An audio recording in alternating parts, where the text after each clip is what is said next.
आधुनिक विश्व में चरवाहे। चित्र 1 में पूर्वी गढ़वाल के बग बुगयाल में चरती भेड़ें। बुगयाल ऊंचे पहाड़ों पर 12,000 फुट से भी ज्यादा ऊंचाई पर स्थित विशाल प्राकृतिक चारागाह होते हैं। जाड़ों में ये बर्फ से ढके रहते हैं और अप्रैल के बाद हरे भरे हो जाते हैं।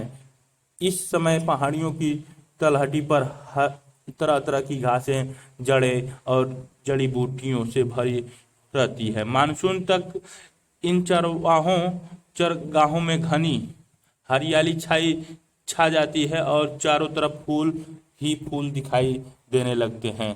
इस अध्याय में हम घुमंतू चरवाहों के बारे में पढ़ेंगे। घुमंतू ऐसे लोग होते हैं जो किसी एक जगह पर टिक कर नहीं रहते, बल्कि रोजी रोटी के जुगाड़ में यहाँ वहाँ घूमते रहते हैं। देश के कई हिस्सों में हम घुमंतू चरवाहों को अपने जानवरों के साथ आते जाते देख सकते हैं। चरवाहों की किसी टोली के पास भेड़ बकरियों का रेवड़ या झुंड होता है, तो किसी के पास ऊंट या अन्य मवेशी रहते हैं। क्या उन्हें देखकर आपने कभी इस बारे में सोचा है कि वे कहाँ से आए हैं और कहाँ जा रहे हैं? क्या आपको पता है कि वे कैसे रहते हैं, उनकी आमदनी के साधन क्या है और उनका अतीत क्या था? चरवाहों को इतिहास की पुस्तक में बिरले ही जगह मिल पाती है। जब भी आप अर्थव्यवस्था के बारे में पढ़ते हैं तो फिर चाहे वह इतिहास की कक्षा हो या अर्थशास्त्र की, सिर्फ कृषि और उद्योग के बारे में ही पढ़ते हैं। कभी कभार इन कक्षाओं में कारीगरों के बारे में भी पढ़ने को मिल जाता है, लेकिन चरवाहों के बारे में पढ़ने लिखने को ज्यादा कुछ नहीं मिलता, मानो उनकी जिंदगी का कोई मतलब ही न हो। अक्सर मान लिया जाता है कि वे ऐसे लोग हैं जिनके लिए आज की आधुनिक दुनिया में कोई जगह नहीं है, जैसे उनका दौर बीत चुका हो। इस अध्याय में आप देखेंगे कि भारत और अफ्रीका जैसे समाजों में चरवाही का कितना महत्व है। यहाँ आप जानेंगे कि उपनिवेशवाद ने उनकी जिंदगी पर कितना गहरा असर डाला और इन समुदायों के आधुनिक समाज के दबाव में किस तरह सामना किया है। इस भाग में हम पहले भाग और उसके बाद अफ्रीका के चरवाहों की जिंदगी का अध्ययन करेंगे। घुमंतू चरवाहे और उनकी आवाजाही।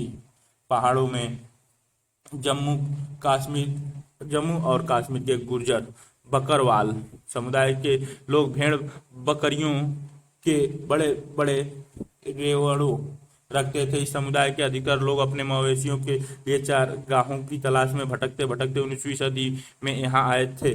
जैसे जैसे समय बीतता गया वे यहीं के होकर रह गए, यहीं बस गए। इसके बाद वे सर्दी गर्मी के हिसाब से अलग अलग चारगाहों में जाने लगे। जड़ों में जब ऊंची पहाड़ियां बर्फ से ढक जाती तो वे शिवालिक की निचली पहाड़ियों में आकर डेरा डाल लेते। जाड़ों में निचले इलाकों में मिलने वाली सूखी झाड़ियां ही उनके जानवरों के लिए चारा बन जाती। अप्रैल के अंत तक वे उत्तर दिशा में जाने लगते। गर्मियों के चरगाहों के लिए इस सफर में कई परिवार काफिला बनकर साथ साथ चलते थे। वे पीर पंजाल के दर्रों को पार करते हुए कश्मीर की घाटी में पहुंच जाते। जैसे ही गर्मियां शुरू होती, जमी हुई बर्फ की मोटी चादर पिघलने लगती और चारों तरफ हरियाली छा जाती। इन दिनों में यहाँ उगने वाली तरह तरह की घासें से मवेशियों का पेट भी भर जाता था और उन्हें सेहतमंद खुराक भी मिल जाती थी। सितंबर के अंत में बकरवाल एक बार फिर अपना बोरिया बिस्तर समेटने लगते। इस बार वे वापस अपने जाड़े वाले ठिकाने की तरफ नीचे की ओर चले जाते। जब पहाड़ों की चोटियों पर बर्फ जमने लगती तो वे निचली पहाड़ियों की शरण में चले जाते। पास के ही पहाड़ों में चरवाहों का एक और समुदाय रहता था। हिमाचल प्रदेश के इस समुदाय को गद्दी कहते हैं। ये लोग भी मौसमी उतार चढ़ाव का सामना करने के लिए इसी तरह की सर्दी गर्मी के हिसाब से अपनी जगह बदलते रहते थे। वे शिवालिका के निचली पहाड़ियों में अपने मवेशियों को झाड़ियों में चराते हुए जाड़ा बिताते थे। अप्रैल आते आते वे उत्तर की तरफ चल पड़ते और पूरी गर्मियां लाहौल और स्पीति में बिता देते। जब बर्फ पिघलती और ऊंचे दर्रे खुल जाते तो उनमें से बहुत सारे ऊपरी पहाड़ों में स्थित घास के मैदानों में जा पहुंचते थे। सितंबर तक वे दोबारा वापस चल पड़ते।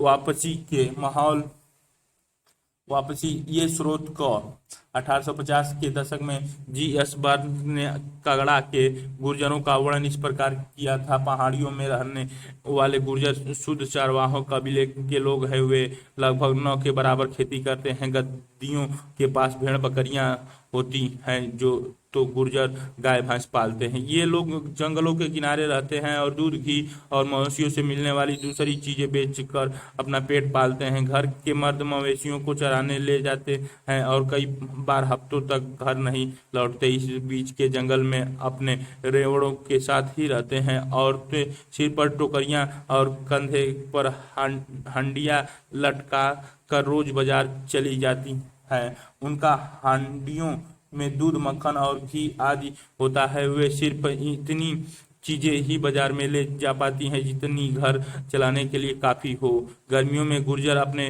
रेवड़ों को लेकर पराये ऊपरी इलाकों में चले जाते हैं जहां उनकी भैंसों को न केवल बहुत सारी हरी भरी बरसाती घास मिल जाती है और वे शीतोष्ण न ज्यादा ठंडा न ज्यादा गर्म मौसम के हिसाब से खुद को ढाल लेती हैं, बल्कि उन जहरीली मक्खियों से भी छुटकारा मिल जाता है जो मैदानों में उनका जीना मुहाल किए रहते हैं। GC. Burn settlement report of Kangra 1850 से 55। चित्र 2 मध्य गढ़वाल के ऊंचे पहाड़ों में एक गुर्जर मंडप। गुर्जर गडेरियों बुग्याल में मिलने वाले रिंगल एक तरह की पहाड़ी बांस और घास से बने मंडपों में रहते हैं। इन्हीं मंडपों का इस्तेमाल कार्यस्थल के रूप में भी होता था। यहाँ गुर्जर घी निकालते थे और उसे बेचते थे। हाल के सालों में वे बसों और ट्रकों से भर कर भी दूध ले जाने लगे हैं। ये मंडप 10,000 से 11,000 फुट की ऊंचाई पर होते हैं। भैंस इससे ज्यादा ऊंचाई पर नहीं जा सकती। ये चित्र में मंडप दिखाया गया है। ये चित्र 3 में ऊन उतारने की इंतजार हिमाचल प्रदेश स्थित पालमपुर के पास उहल घाटी में ये सारी भेड़ दिखाई गई हैं। भेड़ और बकरियां शब्द भाबर गढ़वाल और कुमायूं के इलाके में पहाड़ी के निचले हिस्से को आसपास पाए जाने वाले शुष्क या सूखा जंगल का इलाका बुंगयाल ऊंचे पहाड़ों में स्थित घास का मैदान बुंगयाल होता है। और स्पीति के गांव में एक बार फिर कुछ समय के लिए रुकते। इसी बीच वे गर्मियों में फसल ले काटते और सर्दियों की फसलों की बुआई करके आगे बढ़ जाते। यहाँ से वे अपने रेवड़ लेकर शिवालिका की पहाड़ियों में जाड़ वाले चरगाहों में चले जाते और अगली अप्रैल में भेड़ बकरियां लेकर वे दोबारा गर्मियों के चरगाहों की तरफ रवाना हो जाते। आइए अब जरा और पूर्व की तरफ चले। गढ़वाल और कुमायूं के गुर्जर चरवाहे सर्दियों में भाबर के सूखे जंगलों की तरफ और गर्मियों में ऊपरी घास के मैदानों बुग्याल की तरफ चले जाते थे। इनमें से बहुत सारे हरे भरे चरगाहे की तलाश में 19वीं सदी में जम्मू से उत्तर प्रदेश की पहाड़ियों में आए थे और बाद में यहीं बस गए। सर्दी गर्मी के हिसाब से हर साल चारागाह बदलते रहने का यह चलन हिमालय के पर्वतों में रहने वाले बहुत सारे चरावाहों समुदायों में दिखाई देता था। यहाँ के भोटिया शेरपा और किन्नौरी समुदाय के लोग भी इस तरह के चरवाहे थे। ये सभी समुदाय मौसमी बदलाव के हिसाब से खुद को ढालते थे और अलग अलग इलाकों में पड़ने वाले चरगाहों का बेहतरीन इस्तेमाल करते थे। जब एक चरागाह की हरियाली खत्म हो जाती थी या इस्तेमाल के काबिल नहीं रह जाती थी तो वे किसी और चरागाह की तरफ चले जाते थे। इस आवाजाही से चरागाह जरूरत से ज़्यादा इस्तेमाल से भी बच जाते थे और उनमें दोबारा हरियाली व जिंदगी भी लौट आती थी। चित्र 4 में गद्दी भेड़ों की ऊन उतारते रहे हैं। सितंबर तक गद्दी ऊंचे मैदानों धार से नीचे आने लगते हैं। रास्ते में कुछ समय रुक कर वे अपनी भेड़ों की ऊन उतारवाते हैं।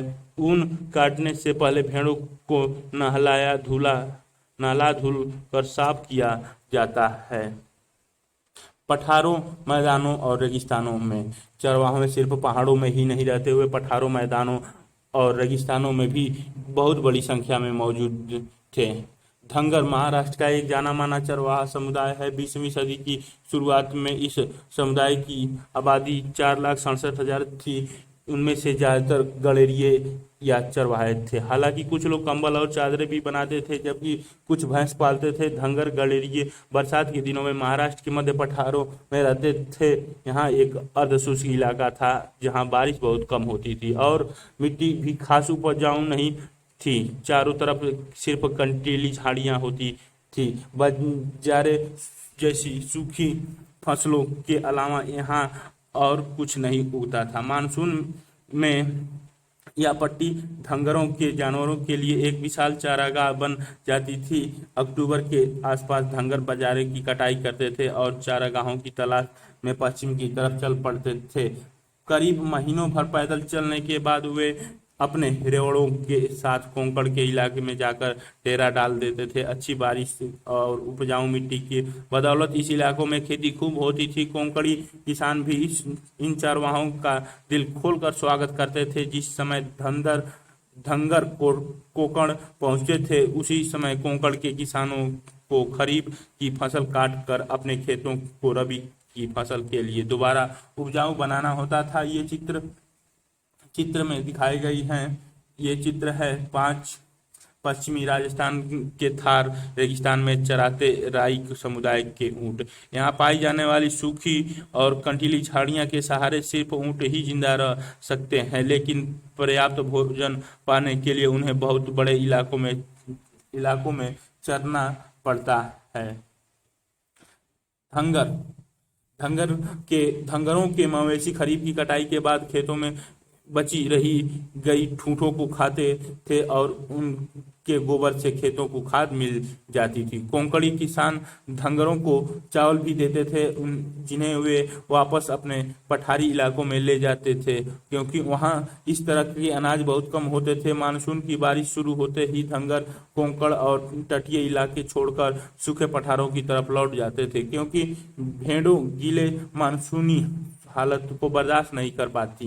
कर्नाटक और आंध्र प्रदेश में भी सूखे मध्य पठार घास और पत्थरों से अटे पड़े थे। इनमें मवेशियों, भेड़ बकरियों और गड़ेरियों का ही बसेरा रहता था। नए शब्द रबी जाड़ों की फसलें जिनकी कटाई मार्च के बाद शुरू होती है। खरीफ सितंबर अक्टूबर में काटने वाली फसल ठूंठ पौधों की कटाई के बाद जमीन में रह जाने वाली उनकी जड़ें। यहाँ गोल्ला समुदाय के लोग गाय भैंस पालते थे, जबकि कुरमा और कुरबा समुदाय भेड़ बकरियां पालते थे और हाथ के बुने कंबल बेचते थे। ये लोग जंगलों और छोटे छोटे खेतों के आसपास रहते थे। वे अपने जानवरों की देखभाल के साथ साथ कई दूसरे काम धंधे भी करते थे। पहाड़ी चरवाहों के विपरीत यहाँ के चरवाहों का एक स्थान से दूसरे स्थान जाना सर्दी गर्मी में तय नहीं होता था। ये लोग बरसात और सूखे मौसम के हिसाब से अपनी जगह बदलते थे। सूखे महीनों में वे तटीय इलाकों की तरफ चले जाते थे, जबकि बरसात शुरू होने पर वापस चल देते थे। मानसून के दिनों में तटीय इलाकों में जिस तरह के गीले दलदलीय हालत पैदा हो जाते थे, वे सिर्फ भैंसों को ही रास आ सकते थे। ऐसे समय में बाकी जानवरों को सूखे पठारी इलाकों में ले जाना जरूरी था। चरवाहों में एक जाना पहचाना नाम बंजारों का था। बंजारे उत्तर प्रदेश, पंजाब, मध्य प्रदेश और महाराष्ट्र के कई इलाकों में रहते थे। ये लोग बहुत दूर दूर तक चले जाते थे और रास्ते में अनाज और चारे के बदले गांव वालों को खेत जोतने वाले जानवरों और दूसरे चीजों बेचते जाते थे। वे जहां भी जाते अपने जानवरों के लिए अच्छे चारागाहों की खोज में रहते।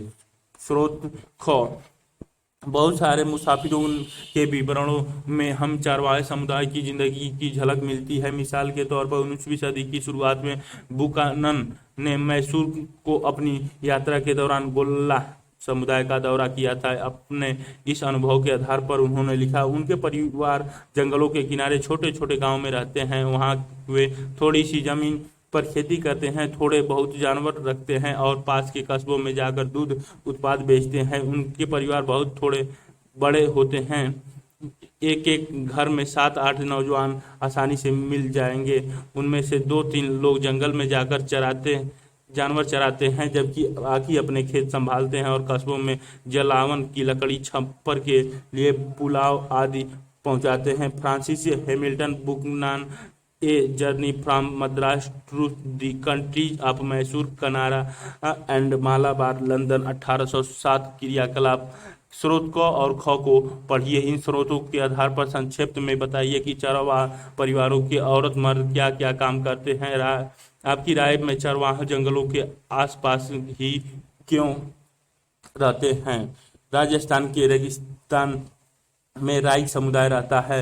इस इलाके में बारिश का कोई भरोसा नहीं था, होती भी तो बहुत कम, इसीलिए खेती की उपज हर साल घटती बढ़ती रहती थी।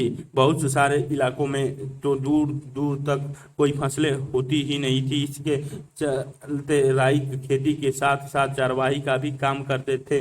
बरसात में तो बाड़मेर, जैसलमेर, जोधपुर और बीकानेर की राई अपने गांव में ही रहते थे, क्योंकि इस दौरान उन्हें वहीं चारा मिल जाता था। पर अक्टूबर आते आते वे चारागाह सूखने लगते थे। नतीजतन ये लोग चारागाहों की तलाश में दूसरे इलाकों की तरफ निकल जाते थे और अगली बरसात में ही वापस लौटते थे। राइकों का एक तबका ऊँट पालता था, जबकि कुछ भेड़ बकरियां पालते थे। इस तरह हम देख सकते हैं कि चरवाहा समुदायों की जिंदगी कई चीज़ों के बारे में काफ़ी सोच विचार करके आगे बढ़ती थी।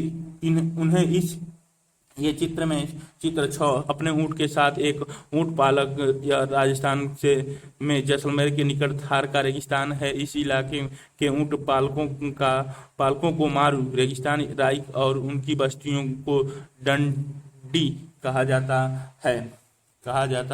ये चित्र 7 पश्चिमी राजस्थान के बलोतरा स्थित ऊँट मेला है। ऊँट पालक यहाँ ऊँट को खरीद फरोख्त के लिए आते थे। मेले में मारुआ राई ऊँट के प्रशिक्षण में अपनी महारत को प्रदर्शित करते थे। इस मेले में गुजरात से घोड़े भी लाए जाते थे। बात का हमेशा ख्याल रखना पड़ता था कि उनके रेवड़ एक इलाके में कितने दिन तक रह सकते हैं और उन्हें कहाँ पानी और चारागाह मिल सकते हैं। उन्हें न केवल एक इलाके से दूसरे इलाके में जाने का सही समय चुनना पड़ता था, बल्कि यह भी देखना पड़ता था कि उन्हें किन इलाकों से गुजरने की छूट मिल पाएगी और किन इलाकों से नहीं। सफर के दौरान उन्हें रास्ते में पड़ने वाले गांव के किसानों से भी अच्छी संबंध बनाने पड़ते थे, ताकि उनके जानवर किसानों के खेतों में घास चर सके और उनको उपजाऊ बनाते चले। अपनी रोजी रोटी के जुगाड़ में उन्हें खेती, व्यापार और चरवाही ये सारे काम करने पड़ते थे। आइए अब देखें कि औपनिवेशिक शासन के दौरान यानी अंग्रेजों के जमाने में चरवाहा का जीवन किस तरह बदला। ये चित्र 8 में पुष्कर का ऊँट मेला दिखाया गया है। ये चित्र में 9 मारू राइकों की वंशावली बताने वाला समुदाय का इतिहास बताता है कि इस तरह के मौखिक परंपराओं से चरवाहा समुदायों को अपनी पहचान का भाव मिलता है। इन परंपराओं से हम यह पता लगा सकते हैं कि कोई समूह अपने अतीत को किस तरह देखता है। इस चित्र 10 चारागाहों की तलाश में निकले मालधारी चरवाहे उनके गांव कच्छ की रन में स्थित है। औपनिवेशिक शासन काल में चरवाहों का जीवन। स्रोत गौ H.S. गिब्सन वन उप रक्षक दार्जिलिंग ने 1913 में लिखा था, चारवाही के लिए प्रयोग किए जा रहे जंगलों को किसी और काम के लिए प्रयोग नहीं किया जाएगा और वहां से इमारती लकड़ी और तथा ईंधन इकट्ठा नहीं किया जाएगा, जो मुख्य वन उत्पाद होते हैं। औपनिवेशिक शासन के दौरान चरवाहों की जिंदगी में गहरा बदलाव आया। उनके चरगाह सिमट गए, इधर उधर आने जाने पर बंदिशें लगने लगी और उनसे जो लगान वसूल किया जाता था उसमें भी वृद्धि हुई। खेती में उनका हिस्सा घटने लगा और उनके पेशे और हुनरों पर भी बहुत बुरा असर पड़ा।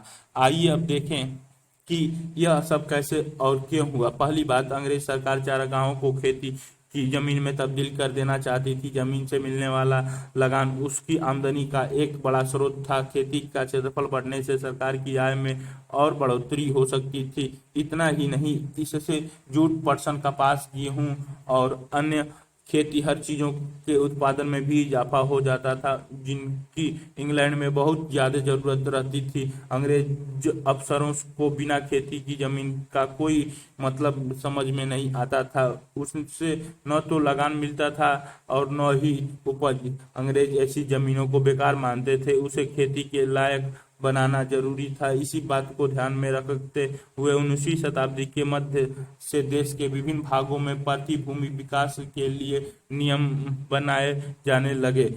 इन कायदे कानूनों के जरिए सरकार गैर खेतीहर जमीनों को अपने कब्जे में लेकर कुछ खास लोगों को सौंपने लगी। इन लोगों को कई तरह की रियायतें दी गई और इस जमीन को खेती के लायक बनाने और उस पर खेती करने के लिए जमकर बढ़ावा दिया गया। ऐसे कुछ लोगों को गांव का मुखिया बना दिया गया। इस तरह कब्जे में ली गई ज्यादातर जमीन चारागाहों की खेती, जिनका चरवाहे नियमित रूप से इस्तेमाल किया करते थे। इस तरह खेती के फैलाव से चारागाह सिमटने लगे और चरवाहों के लिए समस्या पैदा होने लगी।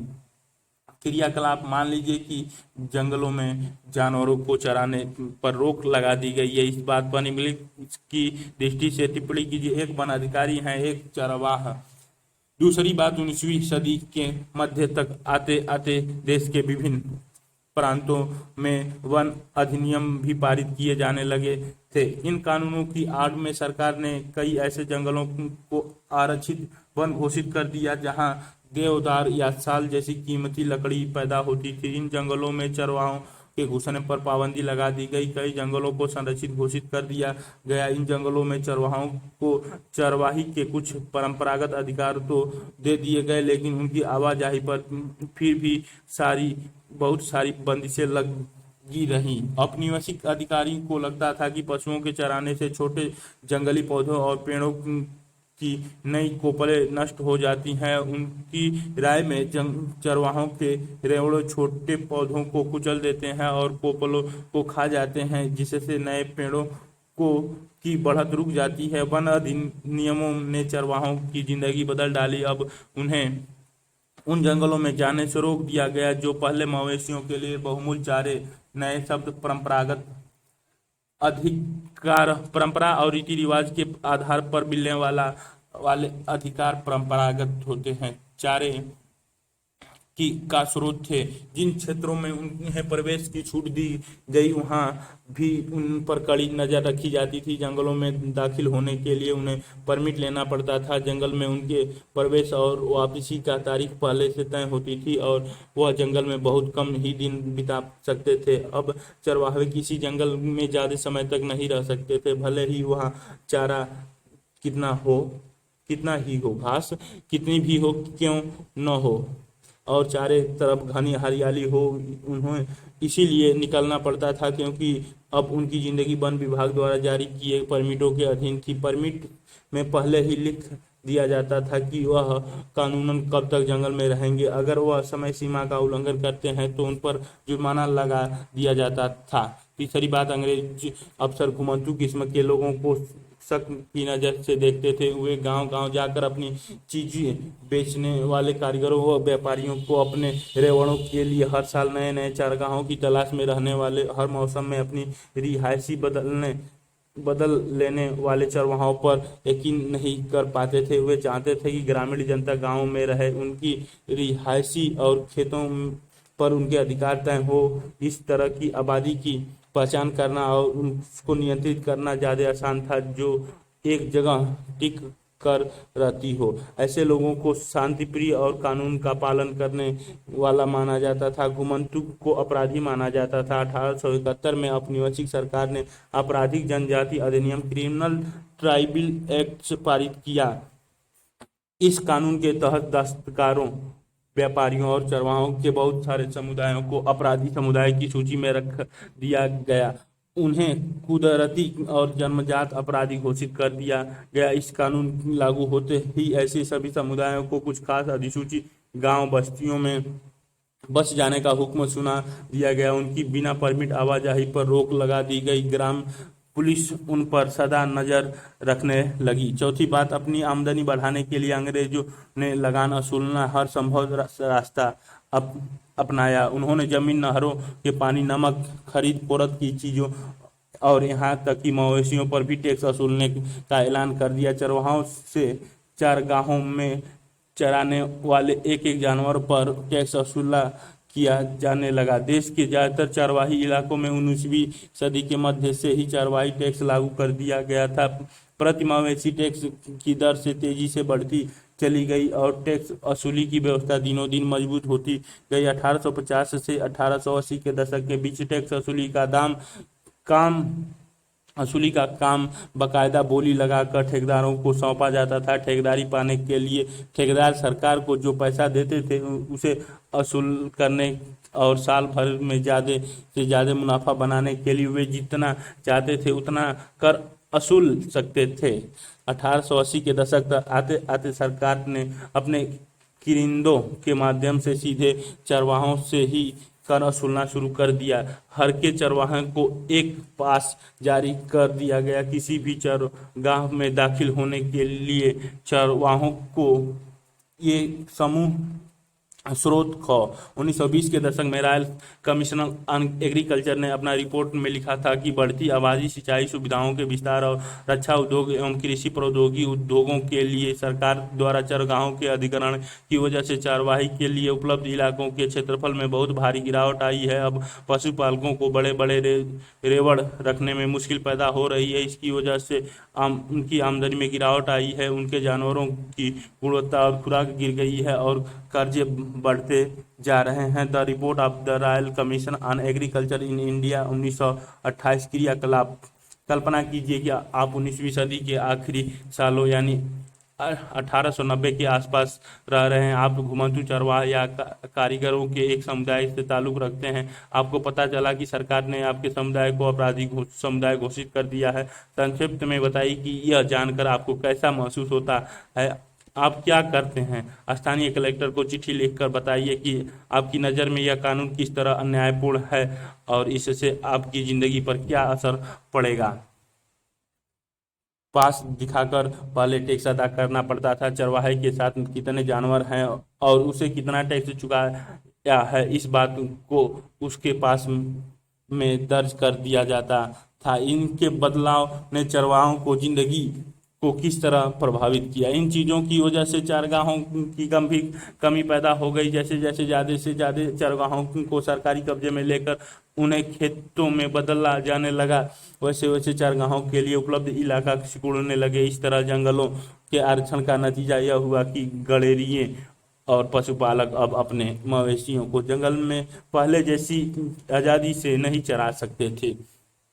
अब जब चारागाह खेतों में बदलने लगे तो बचे खुचे चारागाहों में चरने वाले जानवरों की तादाद बढ़ने लगी। इसका नतीजा यह हुआ कि चारागाह सदा जानवरों से भरे रहने लगे।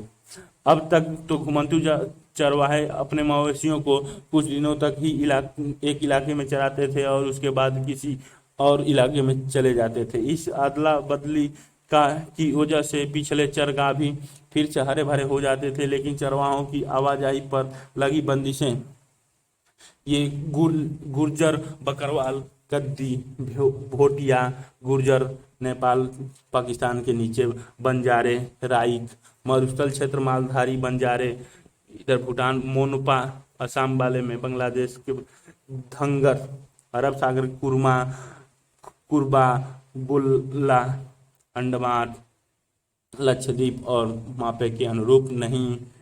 चित्र 11 में भारत में चरवाहा समुदाय, इस नक्शे में केवल उन चरवाहों समुदाय के इलाकों का उल्लेख किया गया है जिनके बारे में इस अध्याय में बात की गई है। इनके अलावा भी हमारे देश में कई और चरवाहा समुदाय रहते हैं और चारागाहों के भी हिसाब इस्तेमाल से चारागाहों का स्तर गिरने लगा। जानवरों के लिए चारा कम पड़ने लगे, फलस्वरूप जानवरों की सेहत और तादाद भी गिरने लगी। चारे की कमी और जब तब पड़ने वाला अकाल की वजह से कमजोर और भूखे जानवर बड़ी संख्या में मरने लगे। चरवाहों ने इन बदलावों का सामना कैसे किया? इन बदलावों पर चरवाहों की प्रतिक्रिया क्या कई रूपों में सामने आई। कुछ चरवाहे ने तो अपने जानवरों की संख्या ही कम कर दी। अब बहुत सारे जानवरों को चराने के लिए पहले की तरह बड़े बड़े और बहुत सारे मैदान नहीं बचे थे। बहुत जब पुराने चरगाहों का इस्तेमाल करना मुश्किल हो गया तो कुछ चरवाहों ने नए नए चारागाह ढूंढ लिए। मिसाल के तौर पर ऊंट और भेड़ पालने वाले राइक 1947 के बाद न तो सिंध में दाखिल हो सकते थे और न सिंधु नदी के किनारे अपने जानवरों को चरा सकते थे। भारत और पाकिस्तान के बीच खींच दी गई नई सीमा रेखा ने उन्हें उस तरफ जाने से रोक दिया। जाहिर है कि अब उन्हें जानवरों को चराने के लिए नई जगह ढूंढनी थी। अब वे हरियाणा के खेतों में जाने लगे, जहां कटाई के बाद खाली पड़े खेतों में वे अपने मवेशियों को चरा सकते थे। इस समय खेतों को खाद की भी जरूरत रहती थी, जो उन्हें इन जानवरों के मलमूत्र से मिल जाती थी। समय गुजरने के साथ कुछ धनी चरवाहे जमीन खरीद कर एक जगह बस कर रहने लगे। उनमें से कुछ नियमित रूप से खेती करने लगे, जबकि कुछ व्यापार करने लगे। जिन चरवाहों के पास ज्यादा पैसा नहीं था, वे सूदखोरों से ब्याज पर कर्ज लेकर दिन काटने लगे। इस चक्कर में बहुतों के मवेशी भी हाथ से जाते रहे और वे मजदूर बनकर रह गए। वे खेतों या छोटे मोटे कस्बों में मजदूरी करते दिखाई देने लगे। इसके सब के बावजूद चरवाहों ने न केवल आज भी जिंदा हैं, बल्कि हाल के दशक में कई जगह तो उनकी संख्या में वृद्धि भी हुई है।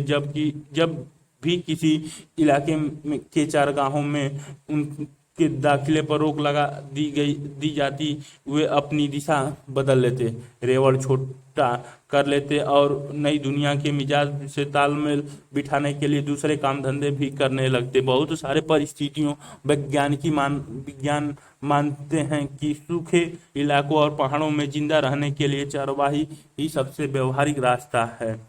बहरहाल चरवाहों पर इस तरह के बदलाव सिर्फ हमारे देश में ही नहीं थोपे गए थे। दुनिया के बहुत सारे इलाकों में नए कानून और बसाहट के नए तौर तरीकों ने उन्हें आधुनिक दुनिया में आ रहे बदलावों के मुताबिक अपनी जिंदगी का ढर्रा बदलने पर मजबूर किया है। आधुनिक विश्व में आए इन बदलावों से निपटने के लिए बाकी देशों के चरवाहों ने क्या रास्ता अपनाया। अफ्रीका में चरवाह जीवन।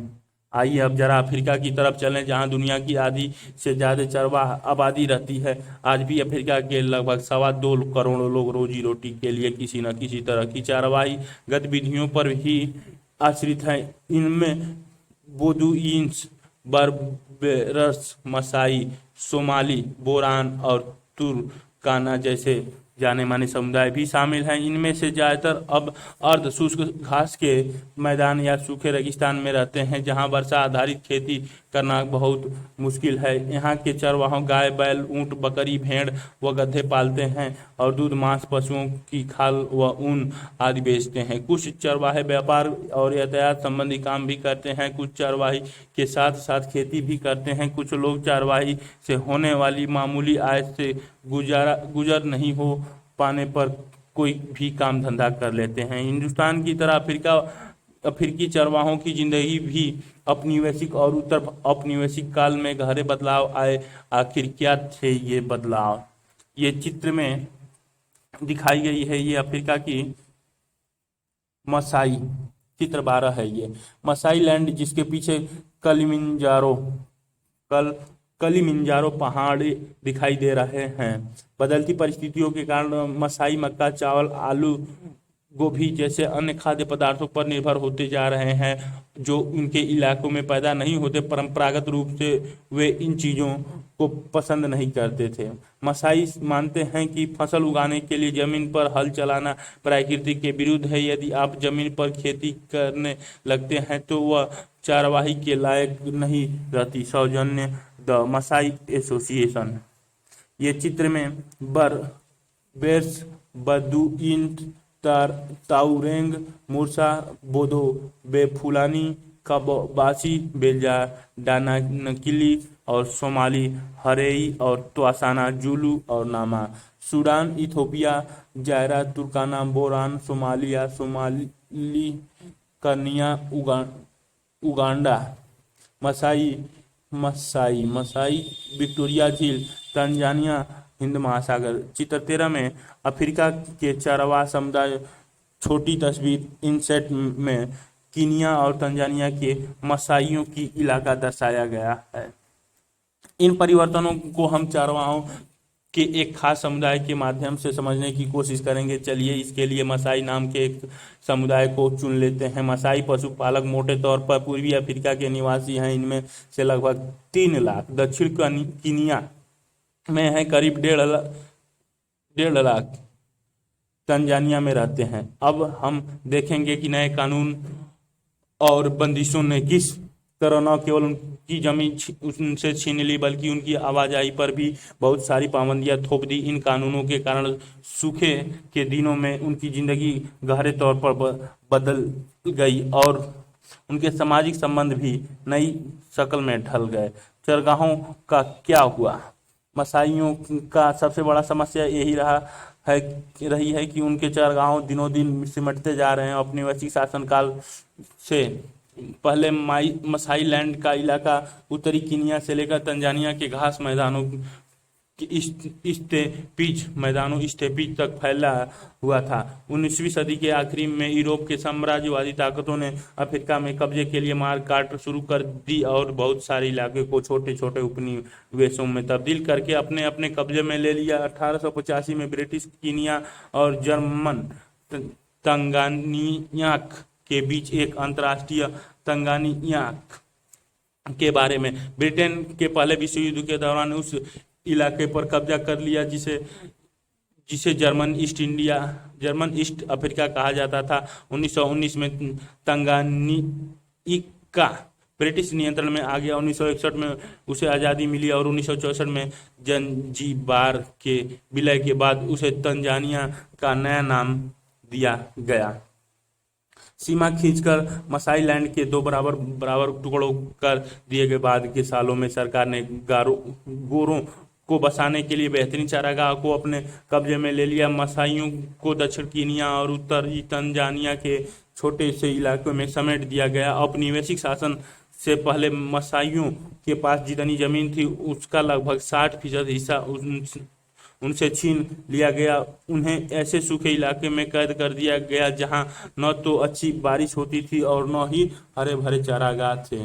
19वीं सदी के अंतिम सालों में ब्रिटिश औपनिवेशिक सरकार पूर्वी अफ्रीका में भी स्थानीय किसानों को अपनी खेती के क्षेत्रफल को ज़्यादा से ज़्यादा फैलाने के लिए प्रोत्साहित करने लगी। जैसे जैसे खेती का प्रसार हुआ वैसे वैसे चारागाह खेतों में तब्दील होने लगे। अंग्रेजों के आने से पहले मसाई आर्थिक और राजनीतिक दोनों स्तर पर अपने किसान पड़ोसियों पर भारी पड़ते थे। औपनिवेशिक शासन के अंत तक आते आते यह समीकरण बिल्कुल उलट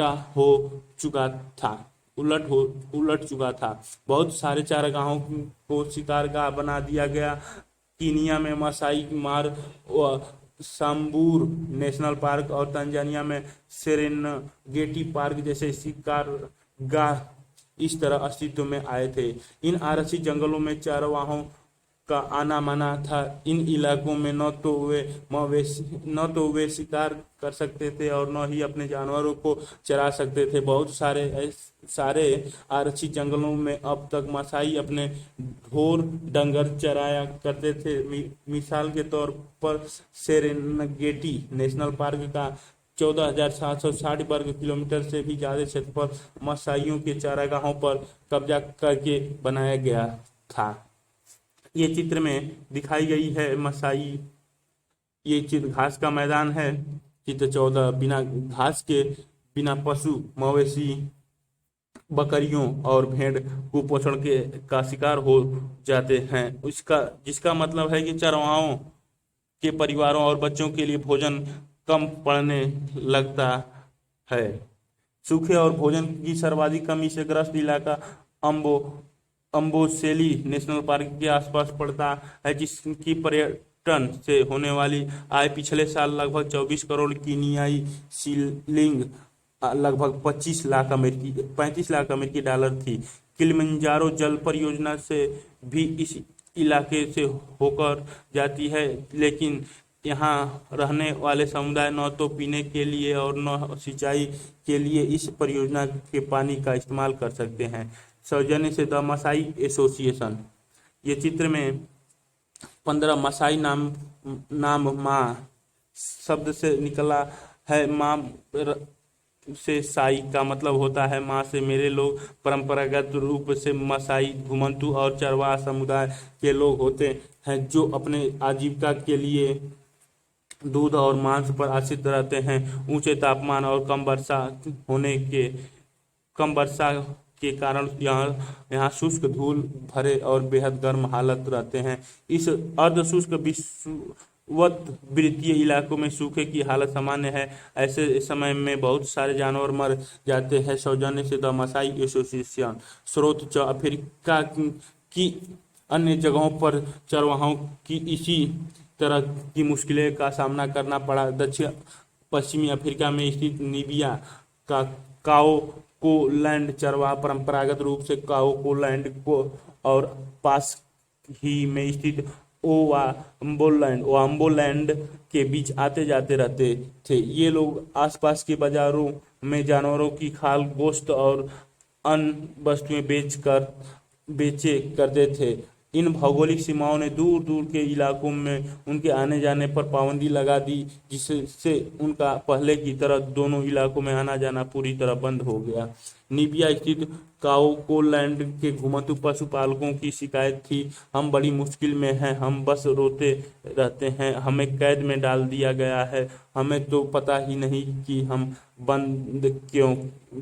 बंद क्यों किया गया है, हम जेल में हैं, हमारे पास रहने की कोई जगह नहीं है, हम दक्षिण से गोश्त नहीं ला सकते, खालों की खालों को बाहर नहीं भेज सकते।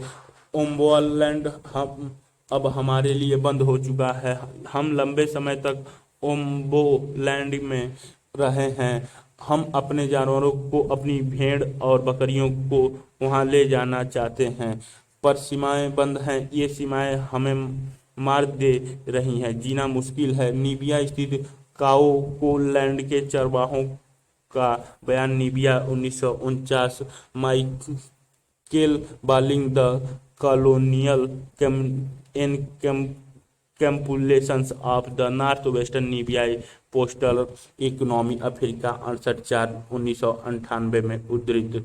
स्रोत 6 औपनिवेशिक अफ्रीका के बहुत सारे स्थानों पर पुलिस के चरवाहों के आने जाने पर नजर रखने और उन्हें गोरों के इलाकों में दाखिल होने से रोकने पर बंदोबस्त किया गया था। नीबिया में काओको लैंड के चरवाहों के आने जाने पर पाबंदी लगाने के लिए दक्षिण पश्चिमी अफ्रीका के एक मजिस्ट्रेट ने पुलिस को ऐसे ही एक निर्देश दिया था, जब तक कोई बहुत खास हालत पैदा न हो जाए तब तक इन मूल निवासियों को इलाके में दाखिल होने के लिए पास जारी न किए जाएं।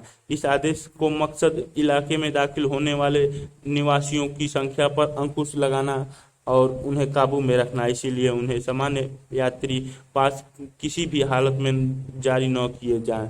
काओकोलैंड परमिट्स टू एंटर मजिस्ट्रेट द्वारा जो और कमांजो के पुलिस स्टेशन कमांडरों को लिखा गया पत्र 24 नवंबर 1937।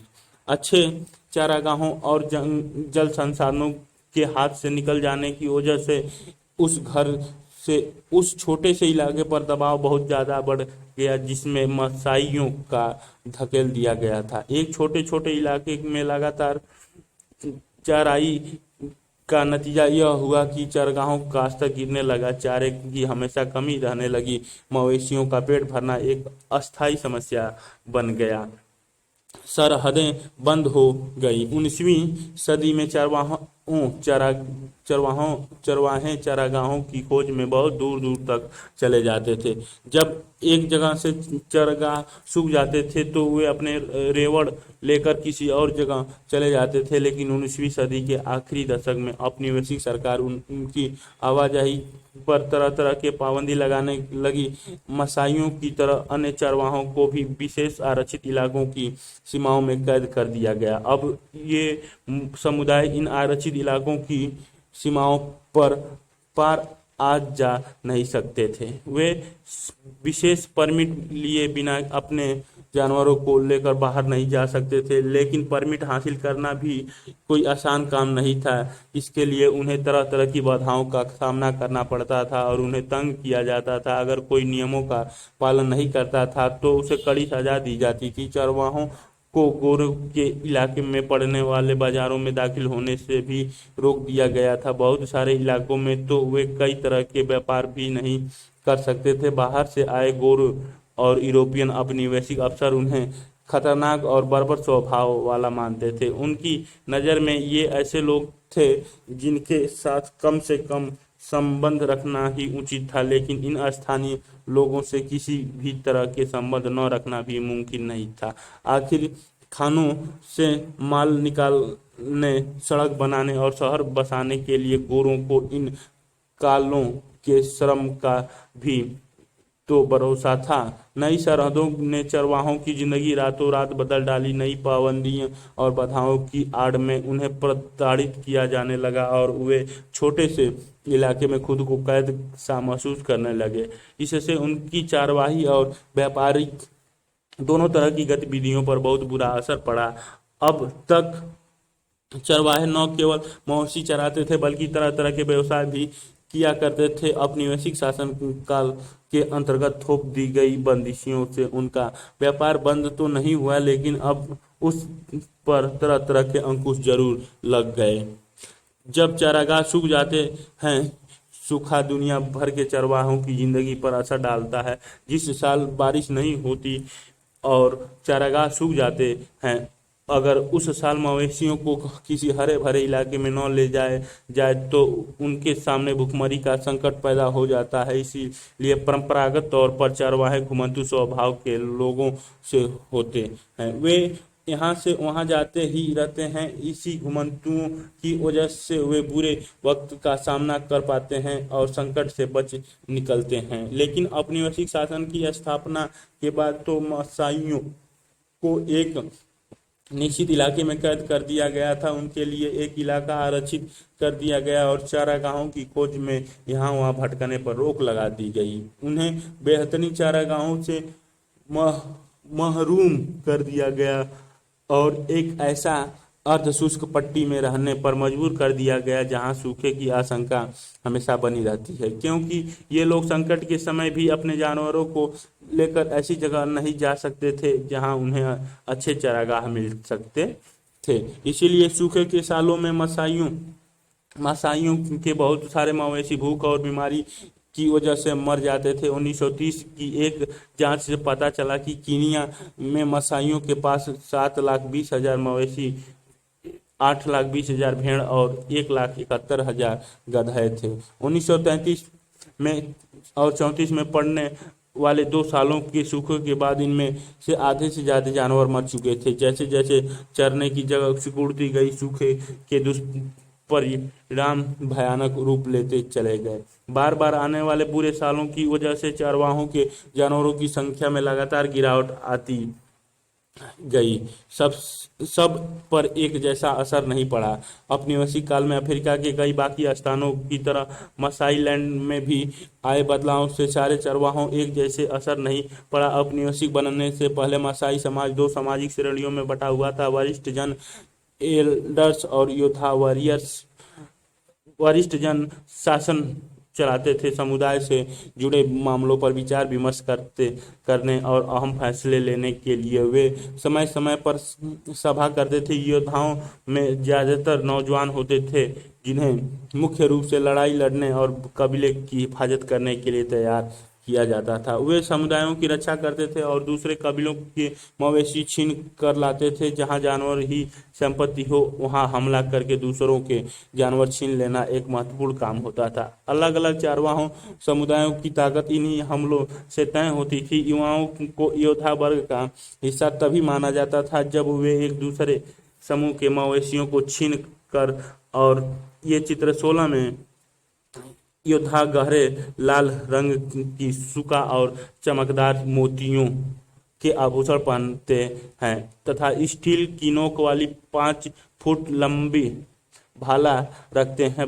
बारीकी से सांवरे गए उनके बगल बाल गेरू से रंगे होते हैं। उगते सूरज की को सम्मान देने के लिए वे पूर्व की ओर मुंह करके खड़े होते हैं। योद्धा अपने समुदाय की रक्षा करते हैं और लड़के पशुओं को चराते हैं।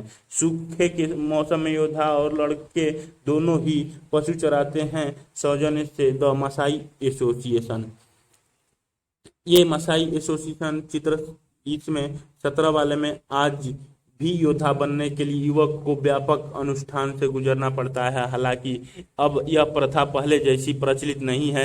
इसके लिए युवकों को लगभग 4 माह तक अपने कबीले के इलाकों का दौरा करना पड़ता है। इस यात्रा के अंत में वे छापामार की तरह दौड़ कर अपने हाथे में घुसते हैं। इस समारोह के मौके पर युवक ढीले कपड़े पहनते हैं और पूरे दिन नाचते रहते हैं। इस अनुष्ठान के साथ ही वे जीवन के एक नए चरण में पहुंच जाते हैं। लड़कियों को इस तरह के अनुष्ठानों से नहीं गुजरना पड़ता है। सौजन्य से द मसाई एसोसिएशन, युद्ध में बहादुरी का प्रदर्शन करके अपनी मर्दानगी साबित कर देते थे, फिर भी वे वरिष्ठ जनों के नीचे रहकर काम करते थे। मसाइयों के मामलों को देखभाल के लिए अंग्रेज सरकार ने कई ऐसे फैसले लिए जिनसे आने वाले सालों में बहुत गहरे असर पड़े। उन्होंने कई मसाई उप समूहों के मुखिया तय कर दिया और अपने अपने कबीले के सारे मामलों की जिम्मेदारी उन्हें सौंप दी। इसके बाद उन्होंने हमले और लड़ाइयों पर पाबंदी लगा दी। इस तरह वरिष्ठ जन और योद्धाओं दोनों की परंपरागत सत्ता बहुत कमजोर हो गई। जैसे जैसे समय बीता, औपनिवेशिक सरकार द्वारा नियुक्त किए गए मुखिया माल इकट्ठा करने लगे। उनके पास नियमित आमदनी थी जिससे वे जानवर, सामानों और जमीन खरीद सकते थे। वे अपने गरीब पड़ोसियों को लगान चुकाने के लिए कर्ज पर पैसा देते थे। उनमें से ज्यादातर बाद में शहरों में जाकर बस गए और व्यापार करने लगे। उनके बीवी बच्चे गांव में ही रहकर जानवरों की देखभाल करते। उन्हें चरवाही और गैर चरवाही दोनों तरह की आमदनी होती थी। अगर उनके जानवर किसी वजह से घट जाए तो वे और जानवर खरीद सकते थे। जो चरवाहों सिर्फ अपने जानवरों के सहारे जिंदगी बसेरा करते थे, उनकी हालत अलग अलग थी। उनके पास बुरे वक्त का सामना करने के लिए अक्सर साधन नहीं होते थे। युद्ध और अकाल के दौरान उनका सब कुछ खत्म हो जाता था। तब उन्हें काम की तलाश में आसपास के शहरों की शरण लेनी पड़ती थी। कोई कच्चा कोयला जलाने का काम करने लगता था तो कोई कुछ और करता था। जिनकी तकदीर ज्यादा अच्छी थी उन्हें सड़क या भवन निर्माण कार्यों में काम मिल जाता था। इस तरह मसाई समाज में 2 स्तरों पर बदलाव आए। पहला, वरिष्ठ जन और योद्धाओं के बीच उम्र पर आधारित परंपरागत फर्क पूरी तरह खत्म भले न हुआ हो पर बुरी तरह अस्त व्यस्त जरूर हो गया। दूसरा, अमीर और गरीब चरवाहों के बीच नया भेदभाव पैदा हुआ। निष्कर्ष, इस तरह हम देखते हैं कि आधुनिक विश्व में आए बदलाव से दुनिया के अलग अलग चरवाहे समुदाय पर अलग अलग तरह के असर पड़े। नए कानूनों और सीमाओं ने उनकी आवाजाही का ठर्रा बदल दिया। जैसे जैसे चारागाह खत्म होते गए, जानवरों को चराने एक मुश्किल काम होता चला गया और जो चारागाह बचे थे वे भी अत्यधिक इस्तेमाल की वजह से बेकार हो गए। सूखे के समय उनकी समस्याएं पहले से भी ज्यादा बढ़ गई, क्योंकि जब उनके जानवर बड़ी तादाद में दम तोड़ने लगते थे, अब उनके आने जाने पर बहुत सारी बंदिशें थोप दी गई। इसीलिए वे नए चारागाह की तलाश भी नहीं कर सकते थे। फिर भी चरवाहे बदलते वक्त के हिसाब से खुद को ढालते हैं। वे अपनी सालाना आवाजाही का रास्ता बदल लेते हैं, जानवरों की संख्या कम कर लेते हैं, नए इलाकों में दाखिल होने के लिए हर संभव लेन देन करते हैं और राहत, रियायत व मदद के लिए सरकार पर राजनीतिक दबाव डालते हैं। वे उन इलाकों में अपने अधिकारियों को बचाए रखने के लिए अपना संघर्ष जारी रखते हैं जहां से उन्हें खदेड़ने की कोशिश की जाती है और जंगलों के रखरखाव और प्रबंधन में अपना हिस्सा मांगते हैं। चरवाहे अतीत के अवशेष नहीं हैं। वे ऐसे लोग नहीं हैं जिनके लिए आज की आधुनिक दुनिया में कोई जगह नहीं है। पर्यावरणविद और अर्थशास्त्री अब इस बात को काफी गंभीरता से मानते हैं कि घुमंतू चरवाहों की जीवन शैली दुनिया के बहुत सारे पहाड़ी और सूखे इलाकों में जीवन यापन के लिए सबसे ज्यादा उपयुक्त है। ये चित्र में दिखाई गई हैं। ये चित्र 18 जयपुर राजमार्ग पर राई गलेरिये बड़ी सड़कों पर भारी यातायात ने गलेरियों के नए इलाकों में आने जाने की प्रक्रिया को एक नया अनुभव बना दिया है। क्रियाकलाप कल्पना कीजिए कि यह 1950 का समय है और आप 60 वर्ष राई पशुपालक हैं। आप अपनी पोती को बता रहे हैं कि आज़ादी के बाद से आपके जीवन में क्या बदलाव आए। आप उसे क्या बताएंगे? मान लीजिए कि आपको एक प्रसिद्ध पत्रिका के उपनिवेशवाद से पहले अफ्रीका में मसाइयों की स्थिति के बारे में एक लेख लिखने के लिए कहा है। वह लेख लिखिए और उसे एक सुंदर शीर्षक दीजिए। चित्र 11 और 13 को चिन्हित चरवाहा समुदायों में से एक कुछ समुदाय के बारे में और जानकारी इकट्ठा कीजिए।